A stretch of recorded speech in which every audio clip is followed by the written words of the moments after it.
Praise the Lord. Hallelujah. Good morning.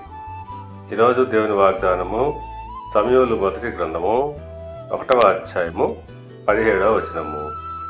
ఇశ్రాయేలు దేవునితో నీవు చేసుకున్న మనవిని ఆయన దయచేయునుగాక. ఆమేన్. క్రీస్తునందు ప్రియులారా, ఈ మాటలు ఏలీ ప్రవక్త హన్నాను ఉద్దేశించి అంటున్నాడు. నీవు క్షేమముగా వెళ్ళుము, ఇశ్రాయేలు దేవునితో నీవు చేసుకున్న మనవిని ఆయన నీకు దయచేయును అని ఆమెతో చెప్తున్నాడు.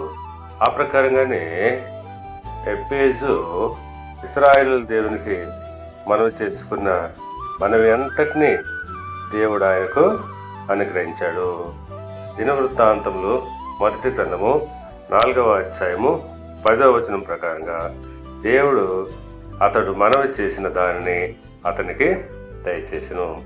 అవును, ఎబ్బేజు ఏదైతే దేవునికి మొరపెట్టినో అదంతా కూడా దేవుడు అతనికి అనుగ్రహించాడు.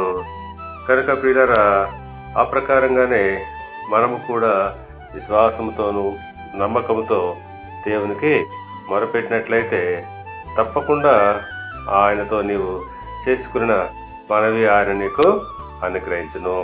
దేవుడు మిమ్మల్ని దీవించి ఆశీర్వదించి వర్ధిల్ల చేయనుగాక. ఆమేన్.